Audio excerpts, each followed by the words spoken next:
Cuando nuestra hija tenía 8 años,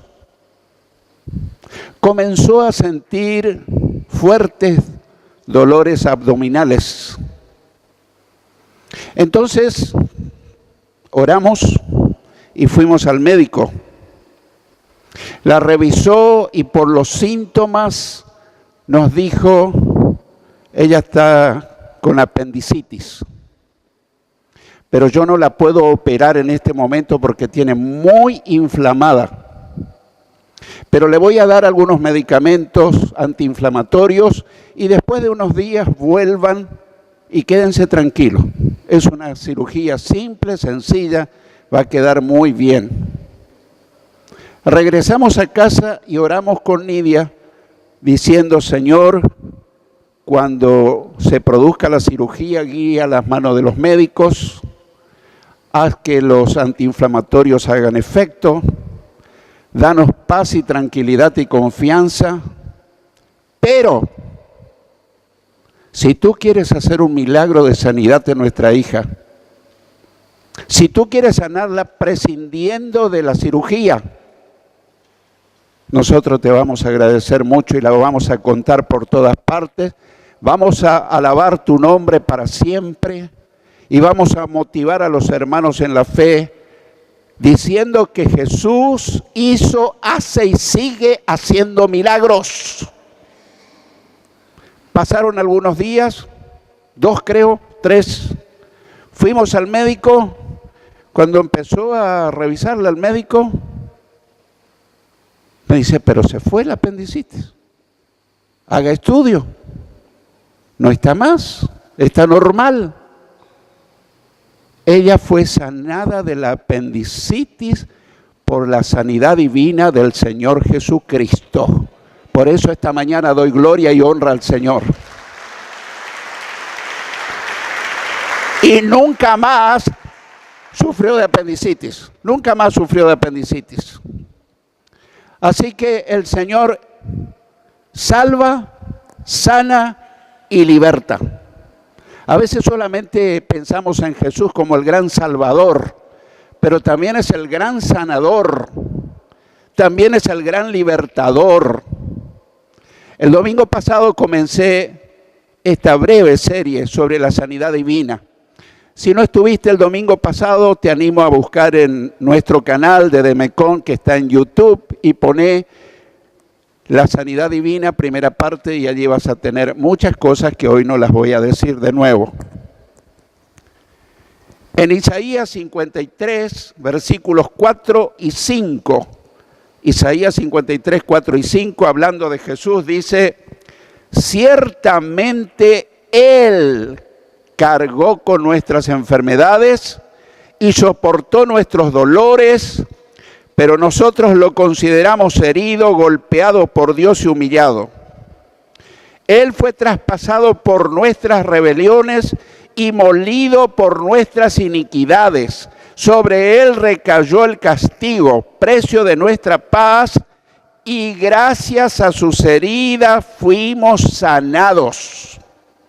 Siempre la profecía, si observaste, está en tiempo pasado, pero en realidad se refiere a tiempo futuro. En Apocalipsis, por ejemplo, un libro lleno de profecías, siempre habla en pretérito, hablando del futuro, porque para Dios las cosas que no son como si fuesen. Entonces aquí ocurre ese caso, y gracias a sus heridas fuimos sanados, somos sanados, seremos sanados. Claro, siempre nosotros miramos, como dije, a Jesús solo como Salvador y Señor. Pero cuando aceptamos a Jesús en nuestro corazón como Salvador, como Señor, como sanador, como libertador, nos hacemos acreedores a luego pedirle todas estas cosas que Él compró para nosotros en la cruz del Calvario. En la cruz del Calvario Jesús ganó para regalarnos milagros. El sacrificio hace provisión para nuestra salvación, nuestra sanidad, nuestra liberación. Y vamos a ver en primer lugar que el Señor puede y quiere sanarnos. El Señor puede y quiere sanarnos, porque siempre surge la duda, ¿será que me quiere sanar? ¿Será que sigue sanando? Hay grandes sectores del cristianismo que dicen que eso fue para el primer siglo. Nosotros pentecostales creemos que eso está en vigencia actual, que Jesús es el mismo ayer, hoy y por los siglos. Jesús puede y quiere sanarnos. En Marcos capítulo 1, versículos 40 al 42 leemos. Marcos 1, 40 al 42 leemos. Un hombre que tenía lepra se le acercó de rodillas, le suplicó, si quieres, puedes limpiarme. Movido a compasión, Jesús extendió la mano y tocó al hombre diciendo, sí quiero, queda limpio. Al instante se le quitó la lepra y quedó sano. Ese mismo Jesús hoy camina entre nosotros. Él dijo, donde se reúnan 2 o 3 en mi nombre, yo estoy en medio nuestro. Quizás no lo puedas tocar con tus manos, pero con tus manos de la fe, yo te puedo asegurar que Él está a tu lado, que pone su brazo sobre tu hombro. Te dice, te amo, hijo. Conmigo vas a encontrar respuesta a todas tus necesidades. Yo vine a morir terriblemente para ofrecerte perdón de pecados, salvación del alma, si me recibís en tu corazón, pero no solo eso. Vine para sanarte cualquier enfermedad. Vine también para liberarte de cualquier influencia demoníaca. En segundo lugar, vemos que el don de sanidad divina está en acción. El don de sanidad divina está en acción. 1. Este don Dios confió a Jesús. En primer lugar, Dios Padre confió a Jesús. En Hechos, capítulo 10, versículo 38, Hechos 10, 38 leemos. Cómo Dios ungió con el Espíritu Santo y con poder a Jesús de Nazaret, y cómo éste anduvo haciendo bienes y sanando a todos los oprimidos por el diablo, porque Dios estaba con él. No toda enfermedad es producto del pecado. De alguna manera sí, pero no me estoy contradiciendo, quiero explicarlo. Si nuestros primeros padres Adán y Eva no hubiesen pecado, nosotros ninguno enfermaríamos y ninguno moriríamos. La muerte y la enfermedad vinieron como consecuencia del pecado del ser humano. Y de allí toda la raza humana se degradó. Por eso morimos físicamente, por eso nos enfermamos. Pero Jesús vino para sanar a todos los oprimidos por el diablo. Pertenecemos a una raza caída, una raza frágil. No voy a ser un fanático y decir estoy engripado, es diabólico. Estoy resfriado, es un demonio. Tenemos que ser cristianos equilibrados. Si es algo virósico, es algo virósico. Le toca al creyente, le toca al que no lo es. Pero algunas enfermedades son directamente provocadas por espíritus de enfermedad. No la gran mayoría, pero algunas sí. Ahora un poquito más adelante te lo voy a mostrar. Por eso dice, sanando a todos los oprimidos por el diablo, porque Dios estaba con él.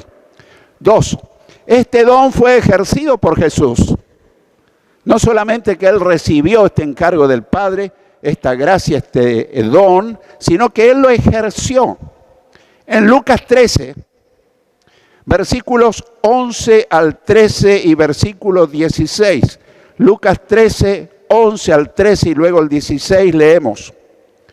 Y había allí una mujer que desde hacía 18 años tenía espíritu de enfermedad y andaba encorvada y en ninguna manera se podía enderezar. Cuando Jesús la vio, la llamó y le dijo, mujer, eres libre de tu enfermedad. Y puso las manos sobre ella y ella se enderezó luego y glorificaba a Dios. Luego el versículo 16 dice, y a esta hija, descendiente quiere decir de Abraham, que Satanás había atado 18 años, ¿no se le debía desatar de esta ligadura en el día de reposo? Yo salteé algunos versículos para no demorarme tanto, pero quiero contarte sintéticamente lo que pasó. Los religiosos de sus días se indignaron, se enojaron con Jesús, porque esto ocurrió en un día de descanso, un día de reposo. Y Jesús le dijo: hipócritas, si su mulo, su burro, su asno, su buey tiene sed o se está muriendo, ¿ustedes no harían nada por esos animales suyos? Obviamente que sí, ellos iban a hacer. Y a esta descendiente, esta hija de Abraham, no se le debía desatar, que por 18 años estuvo atada por Satanás, y todos quedaron mudos, sin respuesta. El legalismo religioso hizo que ellos se enojaran con Jesús, pero a él le daba más importancia a la gente que al día de descanso. Todavía hay gente que son muy legalistas. Así que ahí vemos, este es un caso donde Satanás había producido esa enfermedad en esa mujer que le duró 18 años. Pero cuando Jesús declaró su liberación, su sanidad, en el acto ella quedó sana. 3. Este don Jesús confió a sus apóstoles. No quedó solamente en él, sino que él confió en sus apóstoles. En Marcos 6, versículos 12 y 13. Marcos 6, versículos 12 y 13 leemos: los 12 salieron y exhortaban a la gente a que se arrepintieran. Y también expulsaban a muchos demonios y sanaban a muchos enfermos ungiéndolos con aceite. Llama la atención lo que comienza diciendo. Los 12 salieron y exhortaban a la gente a que se arrepintieran. ¿Por qué? Porque es más importante la salvación del alma, la vida eterna, que la sanidad del cuerpo. Obviamente que nosotros necesitamos que Jesús nos sane, sin médico o con médico, usando al médico o prescindiendo de la medicina. Él lo puede hacer como Él quiera. Y a veces nosotros decimos: Señor, tenés que hacer de tal manera. Si Él es Señor, Él hace como Él quiere. Después, si puedo, te cuento algunas experiencias personales. Después de recibir varios milagros de sanidad yo en mi propio cuerpo, quería que siempre sea así. Pero un día Él decidió que yo fuera a cirugía. Y después, te lo cuento ya, después le dije: Señor, ¿por qué no me sanaste esta vez? En íntima comunión. Y me dijo: hijo, yo te sané esta vez. Señor, pero esta vez usé al médico. ¿Por qué, Señor? Para que no te vuelvas un fanático.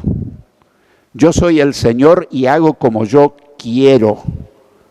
Con médico o sin médico, con medicina o sin medicina. Y me siguió recordando: ¿te acordás cuando hice barro y le unté los ojos a un ciego y le mandé a lavarse en el estanque del Siloé? Sí, Señor, recuerdo. ¿Qué necesidad tenía yo de hacer el barro? Ninguna, Señor.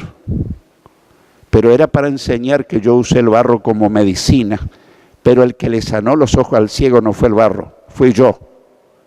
Cuando el médico te manda un medicamento y si oraste, no es ni el médico ni el medicamento. Por sobre todo eso está el Señor, que es sanador, y Él quiere ser tu salvador, tu sanador, tu libertador, quiere ser todo en tu vida. ¡Gloria a Dios! ¡Aleluya! Recuerdo otro pasaje donde había un paralítico y 4 amigos lo llevaron en camilla. Como había tanta gente, no pudieron llevarlo hasta el Señor, subieron sobre la casa, hicieron un hueco y bajaron al paralítico. Y el Señor le dice, lo primero que le dice, ellos lo llevaron por ser paralítico. No le dice: queda sano de tu parálisis. No, hijo, tus pecados te son perdonados. Y todos quedan pasmados. ¿Qué autoridad tiene este para perdonar pecados? No creían que Jesús era y es Dios. Y que Él podía perdonar los pecados de ese paralítico. Te puede perdonar a vos, me puede perdonar a mí. Él vino también para ofrecer perdón y salvación. Y siempre pensé, ¿por qué primero lo sanó? ¿Por qué primero lo sanó para después sanarlo? ¿Por qué perdonó sus pecados? Mucho estudié este tema por muchos años y me di cuenta que hay enfermedades psicosomáticas. Cuando nuestra mente, cuando nuestro espíritu, cuando nuestras emociones están enfermas, eso provoca enfermedad en nuestro cuerpo. A veces es falta de perdón de parte de Dios hacia mí. A veces es falta de perdón de mi parte hacia una persona que me ofendió.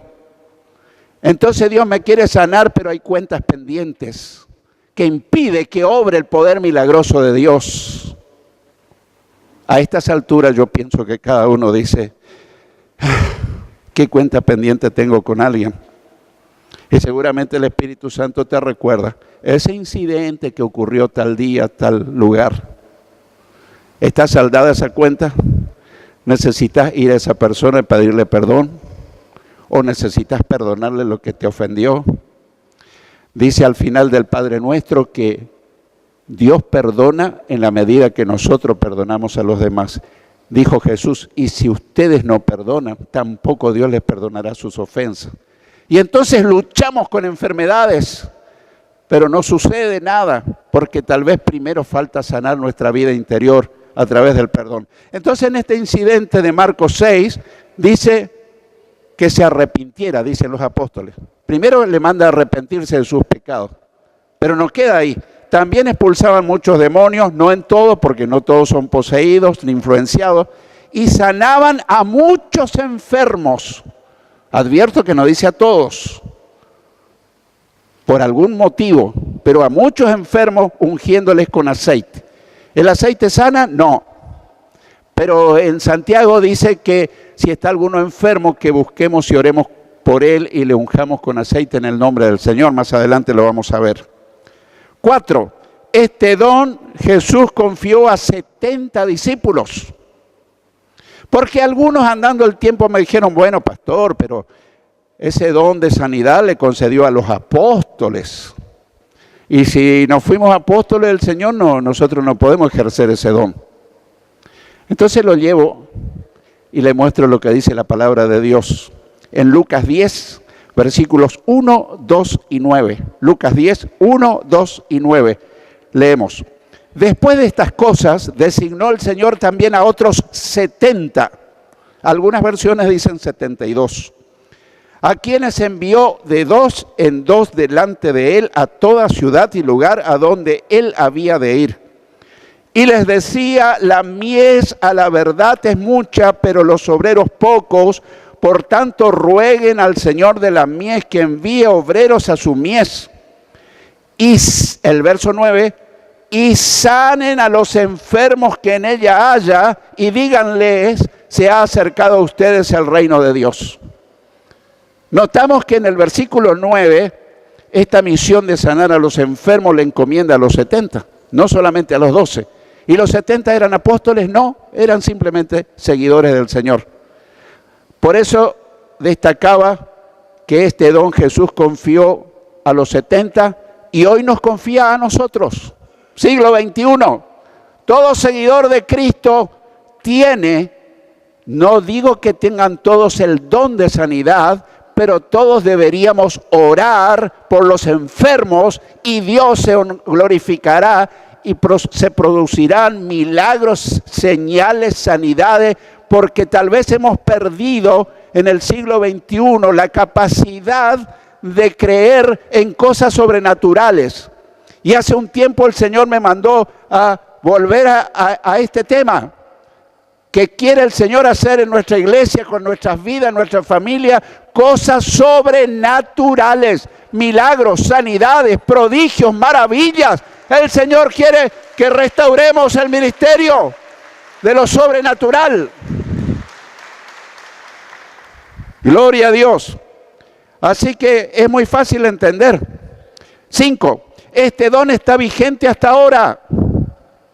Este don está vigente hasta ahora. Porque algunos me dijeron, bueno, a los 70, pero eso es del primer siglo. Entonces lo llevé a 1 Pedro 2.24. 1 Pedro 2.24, que hablando de Jesús dice, quien llevó él mismo nuestros pecados en su cuerpo sobre el madero, la cruz quiere decir, para que nosotros, estando muertos a los pecados, vivamos a la justicia, y por cuya herida fueron sanados. Quiero enfatizar algunas expresiones. Quien llevó él mismo nuestros pecados. Y esto ocurría en el primer siglo cuando Jesús moría en la cruz. Estando muertos nosotros a los pecados. ¿Qué quiere decir esa expresión? Que nosotros tenemos que morir a la vida pecaminosa. El pecado siempre nos asedia. En Hebreos 12 dice, corramos la carrera con paciencia. Y porque el pecado nos enreda, y despojémonos de todo peso y del pecado que nos quiere enredar. Y el cristiano no está inmunizado contra el pecado. Lindo hubiese sido que estuviéramos inmunizados contra el pecado. No pienso nada malo, no digo nada malo, no hago nada mal, todo ok, 10 puntos. Pero sin embargo, seguimos viviendo en este cuerpo de carne y hueso, de que tiene una naturaleza caída. Y en algún momento vamos a ser tentados a pecar. La tentación no es pecado. Dice la Biblia que Jesús fue tentado en todo, según nuestra semejanza, pero nunca pecó. Vos y yo somos tentados en cualquier cosa. Pero tenemos la posibilidad de, cuando viene la tentación, que es la invitación para hacer algo indebido, ahí mismo nos paramos y decimos, basta.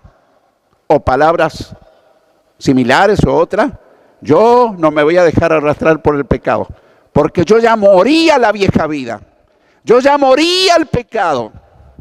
Muerto estoy con Cristo. Ya no vivo yo, más Cristo vive en mí.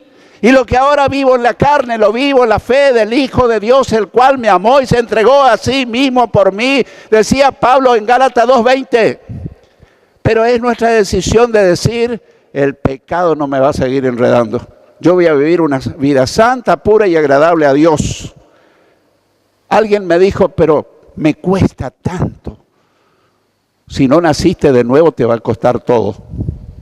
El nuevo nacimiento produce cambios radicales y profundos. Se llama regeneración. Es un cambio tan asombroso que hace el Espíritu Santo en la mente, en el corazón, en las emociones. Y cuando nosotros nacemos de nuevo, no practicamos el pecado. En las cartas de Juan dice, el que practica el pecado no nació de nuevo. No es lo mismo caer involuntariamente en algún pecado a deleitarme y vivir en pecado. Vivir pecando. Al cristiano que nació de nuevo le asquea el pecado. Y cuando comete sin querer un desliz, corre a Dios, le pide perdón y dice, Señor, líbrame.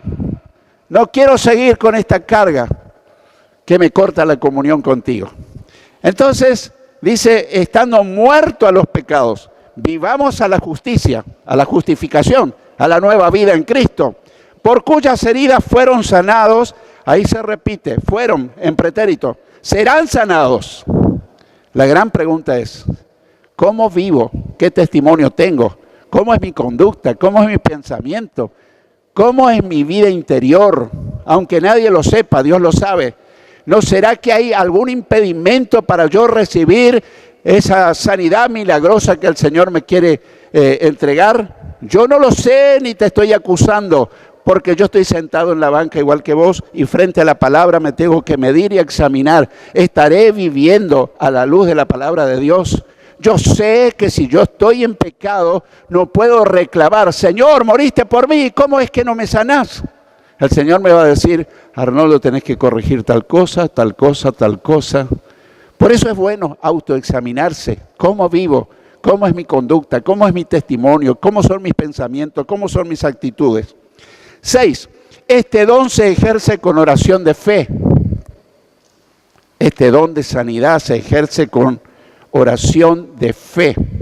¿Qué es la fe? Es pues la fe, la certeza de lo que se espera, la convicción de lo que no se ve.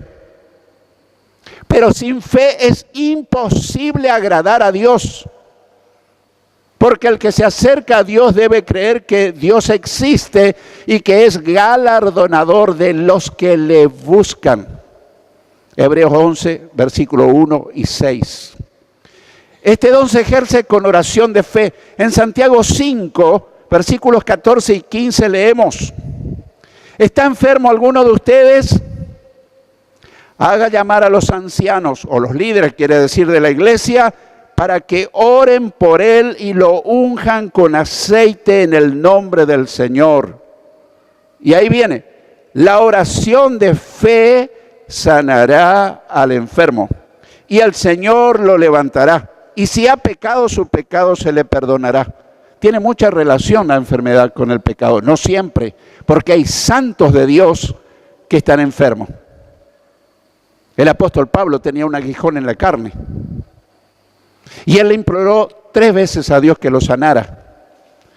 Y Dios le dijo: bástate mi gracia. Entonces, porque mi poder se perfecciona en la debilidad. ¿Qué había pasado con Pablo? Pablo se cree que en Listra, dice la Biblia, que fue declarado muerto o lo tuvieron por muerto. Yo creo que él murió y se fue al cielo, al paraíso, al tercer cielo. Y Dios le mostró cosas inefables, visiones y revelaciones que Dios no le permitió contar, pero da a entrever. Y él se podía exaltar sobremanera, se podía, hablando en un lenguaje más chabacano, engrupir, creerse más que nadie, un superapóstol. Entonces eso lo tenía a la raya. Entonces, en casos especiales como el de Pablo, Dios lo sostiene allí con una enfermedad que se cree que era en los ojos, porque él nunca escribía sus cartas, sino que las dictaba a un amanuense, un secretario. En alguna de sus cartas al final dice: ahora yo les estoy escribiendo con grandes letras, porque él no escribía sus cartas, él no veía. Y en esa época no había anteojos, pero tenía un serio problema de la vista. Hay otras también especulaciones, tipo fiebre amarilla o qué sé yo, pero yo más estoy convencido que él tenía un problema de la vista. Así que ahí tenemos en Santiago, dice que oremos por él y lo unjamos con aceite en el nombre del Señor. Esa es una práctica que no ha menguado. ¿Es el aceite el que sana? No. ¿Es el que ora el que sana? No. ¿Quién sana? El Señor Jesucristo sana. Pero tenemos que hacer como Él manda.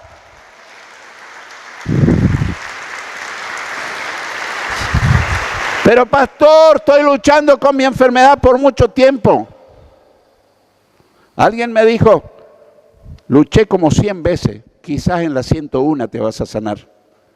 ¿Y por qué no en la 100? El Señor te quiso ejercitar en paciencia, en dependencia de Dios, en oración, que crezca tu fe, que dependas de Él. Ya dejé de orar, comencé de nuevo a orar y a creer que Dios te va a sorprender. Y en varios casos ocurrió que después de esa charla y conversación, se fue a la casa, oró y dijo: Señor, oré 100 veces, en la 101 puede ocurrir el milagro. Y después vino sonriente y victorioso diciéndome: el Señor me sanó, el Señor me sanó. No pierdas la esperanza. Te hablo de un Cristo vivo que sana, que perdona, que salva. La oración de fe sanará al enfermo y el Señor lo levantará. Y si ha pecado, su pecado se le perdonará. Ahí tenés la relación pecado-enfermedad.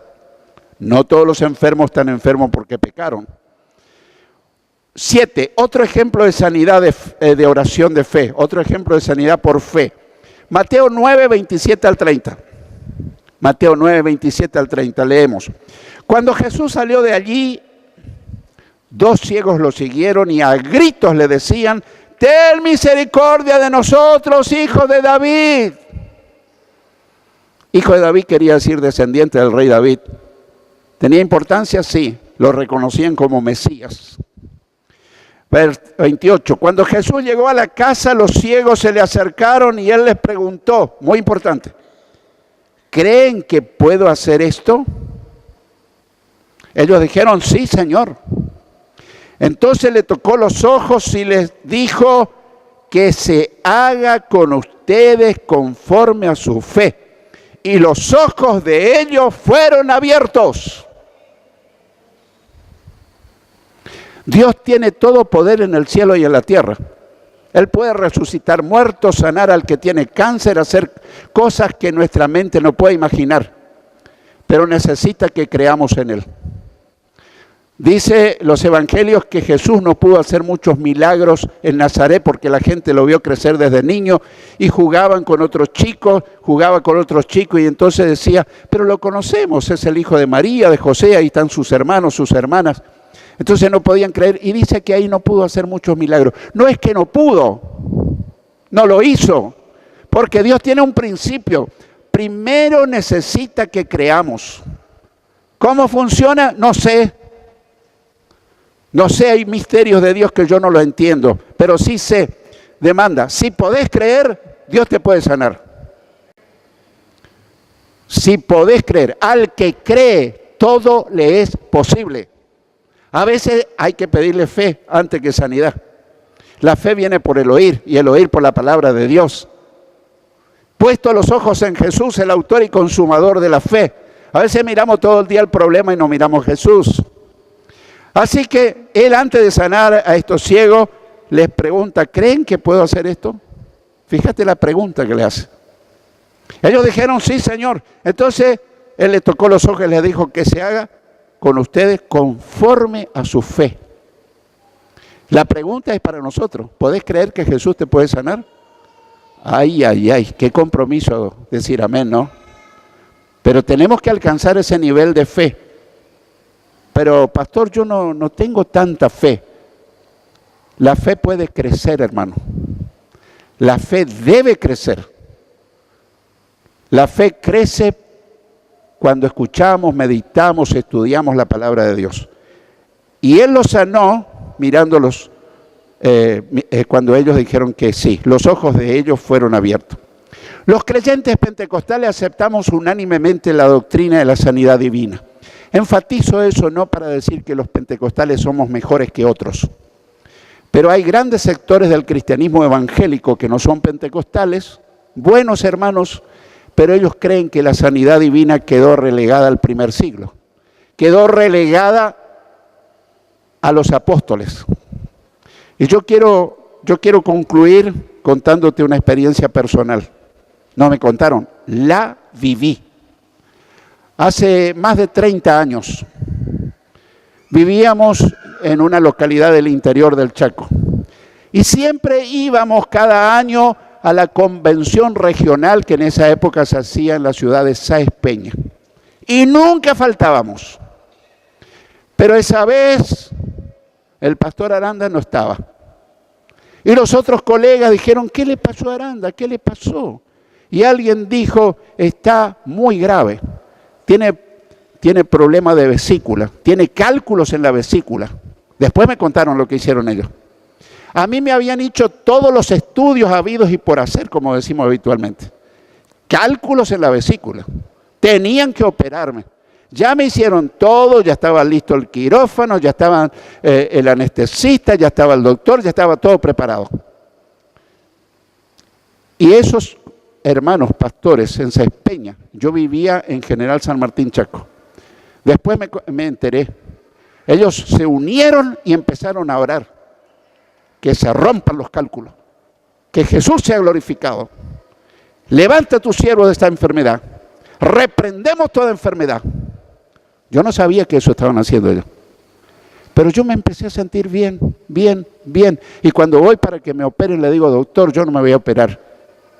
¿Qué? ¿Por cobardía? No, doctor, yo estoy sano. Pero ¿a quién se le ocurre? Hágame estudios nuevamente. No, ya hicimos todos los estudios, yo no me opero. Hágame estudios nuevamente. Insistí. Me hicieron estudios, aparentemente salió mal porque mi vesícula estaba limpia, sin cálculo. Me volvieron a hacer, hicieron junta médica y me dijeron, no sabemos qué pasó acá solamente un milagro de Dios. Así fue, le dije, un milagro de Dios. Un milagro de Dios. ¿Yo creo en milagros? Sí, lo creo. Y quiero motivarte a que esta sea una iglesia que cree en milagros, que ve milagros, que ora por milagros, que se produzcan sanidades, prodigios, señales, maravillas, porque ha llegado el tiempo de recobrar ese pentecostalismo de antaño. Así que, hermano querido, yo te animo a orar con fe y esperar que Dios haga un milagro en tu vida. El que tenga oídos para oír, que oiga lo que el Señor te dice y me dice.